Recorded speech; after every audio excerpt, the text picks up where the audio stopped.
Texas just handed down convictions that right-wing media will eagerly package as a win in the holy war against Antifa terrorism. But if you look past the propaganda, what this case really shows is something far more alarming. The way the Antifa label has been bent into a political weapon, one designed to turn dissent into a criminal identity and to manufacture a domestic enemy for the state to fight. Start with the basic problem that never gets fixed because it's not a bug in the story, it's the whole point of the story. Antifa is not an organization. It isn't a centralized network with a headquarters, a chain of command, membership roles, or a leader giving orders from the shadows. The term is shorthand for anti-fascist, which is not a club you join, but a political position. Opposition to fascism and to authoritarian politics built on nationalism, repression, and the suppression of democratic opposition.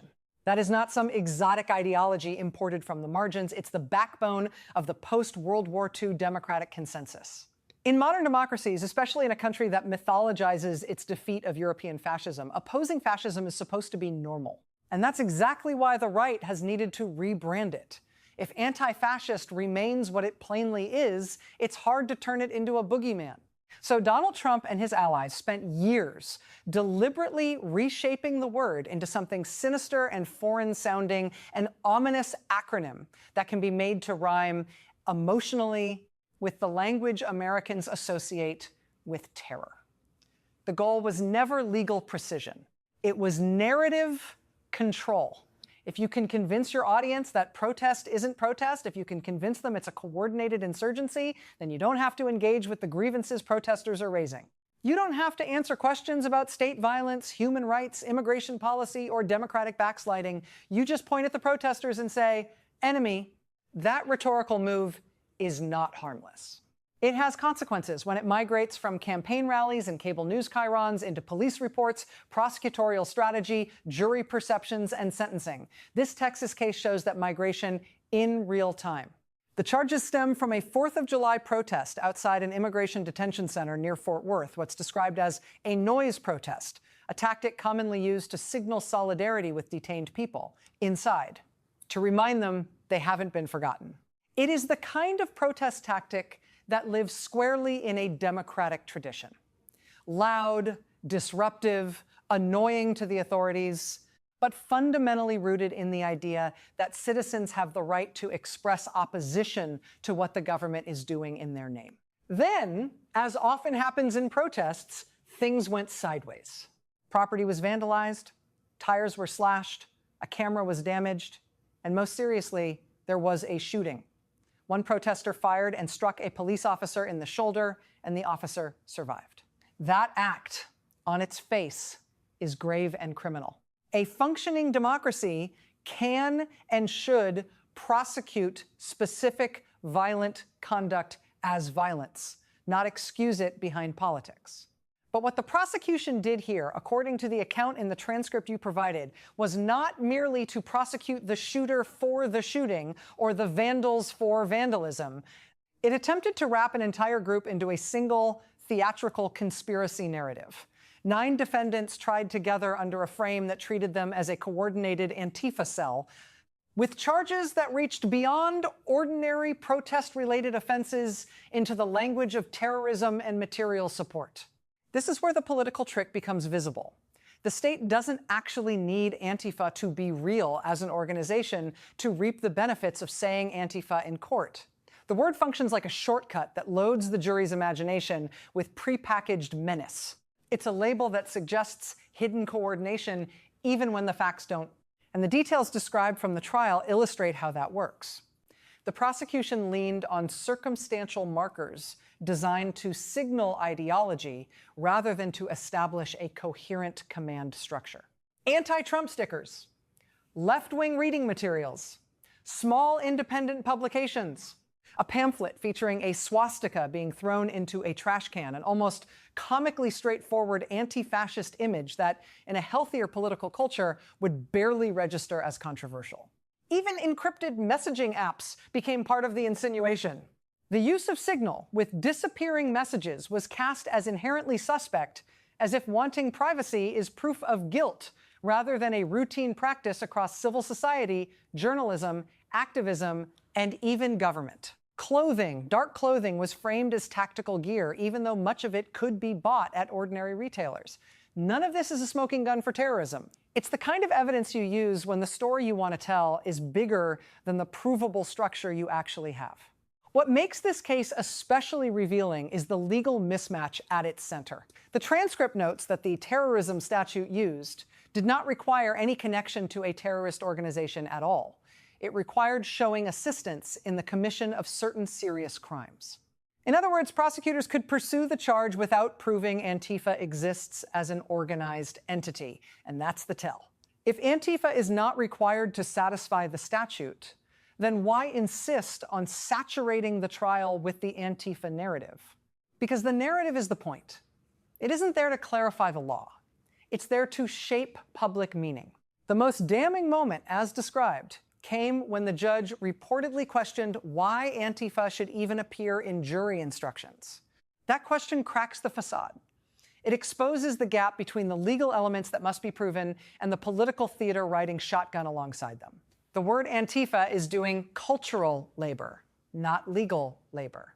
It's a tool for atmospheric intimidation, a way to push jurors and the public into a posture where protest is presumed dangerous and ideological association is treated like criminal intent. This is how democracies degrade without announcing it. Not always through one dramatic suspension of rights, but through a steady reclassification of civic behaviors. Protest becomes rioting as a default. Organizing becomes conspiracy. Solidarity becomes material support. Opposition becomes extremism. And then, with the right label applied, the state can claim it isn't punishing speech or dissent at all, it's merely protecting the public from terrorism. That rhetorical sleight of hand is especially potent in the United States because terrorism is one of the few words that can still override skepticism across partisan lines. It's a word that compresses nuance into fear. Once you can attach it to your opponents, you get to skip the part where you prove they're actually a threat equivalent to what the word implies. There's also a deeper political inversion happening here that the MAGA movement depends on. The right has spent years insisting it is the true guardian of law and order, while simultaneously excusing or minimizing its own authoritarian impulses. Attacks on the legitimacy of elections, open flirtations with political violence, the normalization of intimidation as civic participation, and the steady insistence that democratic outcomes only count when they produce the right winners. In that world, labeling anti-authoritarian protest as terror functions as projection and deflection. If you can force the public to stare at supposed left-wing extremism, you draw attention away from the actual extremism corroding the system, extremism that aims not merely to protest policy, but to delegitimize democratic procedures themselves. This is why the Antifa myth persists, despite its incoherence. It works as a political technology. It lets leaders treat opposition as illegitimate by default. It allows them to blur the line between political disagreement and public danger. It provides a justification, psychological and bureaucratic, for the expansion of coercive power. And it gives a ready-made villain to a movement that needs villains to hold its coalition together. None of this is to pretend that every action at every protest is defensible, or that violence should be shrugged off as politics. The shooting described in the transcript is serious. Vandalism is criminal. But a society that responds to specific criminal acts by turning an entire category of dissent into a terror-adjacent identity is choosing a path that ends with fewer rights for everyone. The risk isn't just that activists get punished. The risk is that the public internalizes a new common sense, that protest itself is inherently suspect, that privacy is incriminating, that reading the wrong materials is evidence of bad intent, that opposition to state policy is a national security problem. And once that common sense takes hold, it doesn't stay confined to one ideology or one administration. That's the trap. The tools forged to crush one side's dissent rarely stay in one hand.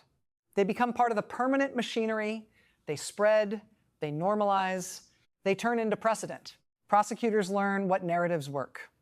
Police learn what labels unlock broader discretion. Judges and juries learn what fears can be invoked to tilt the playing field. The next time, the target may be different, but the logic will be the same. You are not a citizen objecting to government policy. You are a threat. In a functioning democracy, the state must do the harder, more honest thing. It must distinguish between conduct and identity. It must prosecute violence as violence without turning political belief into a stand-in for criminal organization.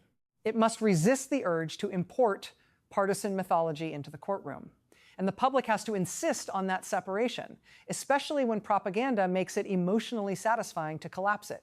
Because the moment we accept that terrorism is whatever the powerful say it is, whatever their opponents happen to be doing, we have surrendered the democratic premise that the government is accountable to the people, not the other way around. That is the dark turn here. Not simply that people were convicted, but that the case illustrates a widening attempt to treat dissent as a security threat and to weaponize a made-for-TV caricature, Antifa, as the justification. When leaders can't win the argument, they try to criminalize the argument. When they can't disprove dissent, they brand dissent as danger. And when that branding becomes routine, the distance between democracy and managed authoritarianism shrinks quietly, procedurally, and then all at once.